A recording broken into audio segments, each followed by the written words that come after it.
When Walt Disney first conceived of the idea for Walt Disney World, one of the things he wanted to have was a area where people could come and shop and dine, which made a lot of sense given the fact that this was going to be a real working town sort of thing. And as I've mentioned before in my video cast, there was a dearth of things around. There really wasn't any place for people to go. So to build a marketplace made a lot of sense. So he had that in mind. That was part of the plan, was to build that marketplace. Now, it didn't get built in the original incarnation, but the concept was laid out. In fact, there was a model that was built that had the monorail coming to it. So if we take a look at this model, we can see a little more. So the concept was to have this marketplace where people could come and do some shopping and have a little dining. As 1974 came around, the Walt Disney Company realized that they could expand on that idea and get people to stay in the area for a little bit longer. By coming in and actually having a marketplace, a Disney Village marketplace, people would have a place where they could kind of hang out and spend an extra day and a couple of extra dollars. So they created this idea for the Disney Village marketplace, and it was this small little sleepy thing with a few activities around, a few shops, a little dining. It had that Disney touch to it, but wasn't really Disney World. It wasn't the Magic Kingdom. And that was okay, because what it did for people that lived around, such as myself, it was a way to extend your vacation for a couple of days. We'd come up and we'd spend 3 days up here. And that would mean we'd spend, maybe the better part of 2 days in the Magic Kingdom. And then on the third day, we'd always come to the Disney Village Marketplace to just hang out. It was that Disney touch without being Disney. One of the famous stores that was here is the World of Disney that was behind me there. And the World of Disney store had everything you can imagine. It was like going in the Emporium, only better. It was, so you didn't have to go into the Magic Kingdom to do it. You could just come over here and get some things. It was always kind of cool. So this was the place that grew up, and all the things that they had here until about 1989, when they decided to build Pleasure Island. You may recall that in Walt Disney's discussion about Epcot, he talked about a downtown area offering international shopping and dining. The idea never came to fruition as the Walt Disney World Resort was built. Originally, there was nothing like that there. But the Walt Disney Company always saw an opportunity to build some sort of a community like that. Now, they also realized that there was the problem of having permanent residents in the town, and that was never going to work given the way that laws worked and the way that everyone has rights.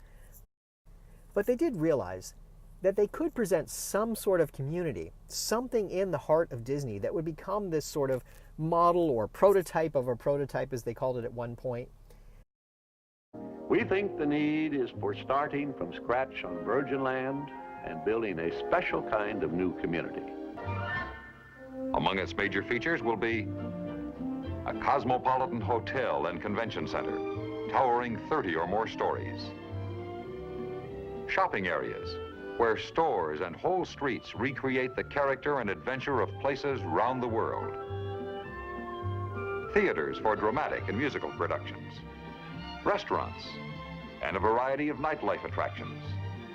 And a wide range of office buildings, some containing services required by Epcot's residents, but most of them designed especially to suit the local and regional needs of major corporations. But most important, this entire 50 acres of city streets and buildings will be completely enclosed. In this climate-controlled environment, shoppers and theater goers and people just out for a stroll will enjoy ideal weather conditions, protected day and night from rain, heat and cold, and humidity. Here the pedestrian will be king, free to walk and browse without fear of motorized vehicles. Only electric-powered vehicles will travel above the streets of Epcot's Central City. So in 1975, they started to think about what they could do to create this Epcot, the experimental prototype city of tomorrow. They had already built 4 hotels along what became Hotel Plaza Blvd. But along the way, the thing that they noticed was there was attractive land at the end of it near a lake. And that particular area would do well to become some sort of this downtown area they had in mind. So you may remember that you have the connection point of I-4 and State Road 535. And those two would come together near a lake. And it was used as the eastern entrance into Walt Disney World, passing by the Preview Center. the lake that was behind where the preview center is. So if you look at the aerial maps, you'll see there's a lake back there. That lake was called Black Lake. That lake was where all the canals that supported the Walt Disney World Resort fed into. So there was a natural body of water there that they could build something around. Now remember that the entirety of the resort was called the Vacation Kingdom, the vacation capital. But they wanted to create a separate and distinct area, so they decided to term it as Lake Buena Vista. That would hearken to the movie studios that they had, the Buena Vista Productions. The grand plan was to have several different hotel properties that they would operate there, and then to have some vacation-type villas where people could come and stay for a longer period of time, but be, quote-unquote, temporary residents. Now, to make it feel more like the Epcot that Walt had envisioned, they actually had parking that was on the outside of the buildings that they had created. The buildings themselves would face a central courtyard that was over by the lake. And that way, everything was sort of facing the lake, and you were creating something that was a space, a green space, where people could walk and pedestrians could come around. And you would have buses also stop on the outside so that people could get there, but then people would come up on the waterways as well. So they would come over from the Vacation Kingdom up the waterways. Now, one of the canals is what they now call the Sassagoula River. And you do have boat service that runs over to the Port Orleans and Dixie Landings Hotel into downtown Disney. And of course, more recently, they built the bridge that I'm standing on here to connect up what the Saratoga Springs Resort is to the downtown Disney area. But the concept was to have this area where you had different buildings and shopping and dining that was different from what you would get in the Vacation Kingdom. The Walt Disney World Resort had an amalgamation of things that were familiar to Disney. But what they wanted was shopping and dining that was different from Disney, that was a little bit more like a mom and pop type area where you would have these small scale shopping things. You would have ability to get something that was different from the theme parks. They wanted people to do the things that we did as a family, where we would come and visit there at the end of our vacation and spend time there. Now, the design on the buildings was aged bricks, cedar shingled roofs, gingerbread patterns and natural colors.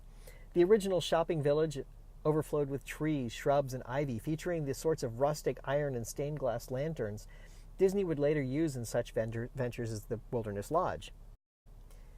Now, you have to remember, this was small and intimate. There was only about 10 or 12 buildings that were here. And the buildings were all different shapes, styles, and sizes, and were configured very oddly. It was sort of a hodgepodge, and it was almost like a maze you had to get through to make your way around the Buena Vista marketplace.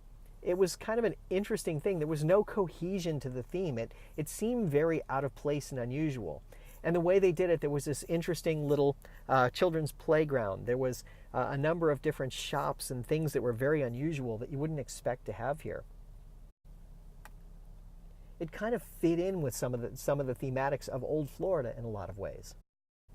Now, keep in mind that Disney wanted to create several different communities here. This was the first community that they had in mind, and this would be the central area to it. And these communities were all going to be along the way as you headed up toward the Vacation Kingdom and the Walt Disney World Resort. So in many ways, this would have been what Walt wanted for Epcot. Though, of course, it never exactly came to be that. This was what he had in mind. Now, at some point, Disney had purchased machinery and equipment to actually build the monorail system and build a people mover to help people get around in this area. But it never came to pass. They had in mind to build commercial buildings, to have a convention center, to have a number of different things here. They would have had a total population of 30,000 people that would have been coming through there on a regular basis, though they would have been temporarily there as tourists, but they would have welcomed them home, much as they do with the Vacation Club properties today. And don't miss the fact that there was a transportation hub that was planned here, because the monorail, the people mover, and buses were all planned to come to this transportation hub. You had the transportation and ticket center further up the road, but here you would have had a transportation hub as well.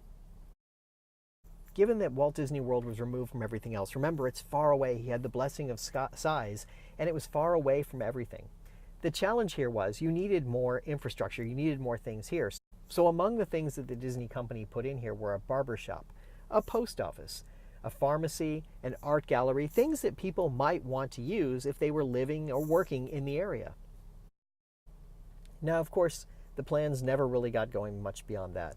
The problem was that by 1982, Disney was already deep into debt over the building of Epcot. So growing the whole Walt Disney World Resort, and especially the downtown Disney Village Marketplace, was not going to happen at that point in time. And by the time Michael Eisner took over the Walt Disney Company, the idea was pretty much dead. It was never going to grow into much more than it was.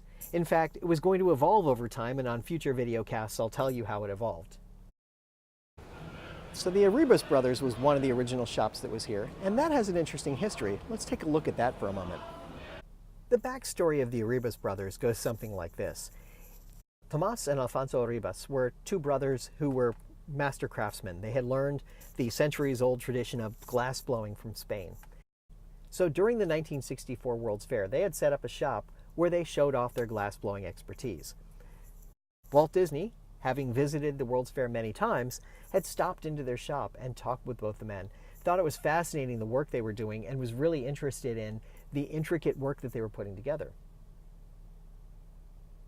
So Disney actually hired them to contract out some space under Sleeping Beauty Castle. So starting in 1967, they actually created a small glass-blowing shop there in Disneyland, and they were actually demonstrating their work. Now, when Walt Disney World opened a few years later, they expanded that space out. They actually created one shop called the Crystal Arts in the Magic Kingdom, and a second shop over in the Disney Village Marketplace, where they would be able to show their crafts. The master craftsmen they brought in, apprentices of Tomas and Alfonso, brought in all this different artwork and were able to create these astounding glass-blowing expositions. I always love going in the shops myself and seeing all of the artwork that they did, and I remember buying some of the things from them. And for all I know, Tomas or Alfonso made some of the things that I had. It was a really fascinating thing to watch them at their craft. It was amazing, the things that they could do and the remarkable work that they could put into it. So at some point, they started adding on and adding on and adding on some more. And ultimately, they pushed out into the parking lot that was over in that direction. They pushed out in the parking lot that I pointed out at the beginning of this podcast, and they pushed out further around. And so they kept building and building and building some more. And eventually they had to retheme the entire area. And that's when they came up with the idea for Disney Springs, to give it a different story.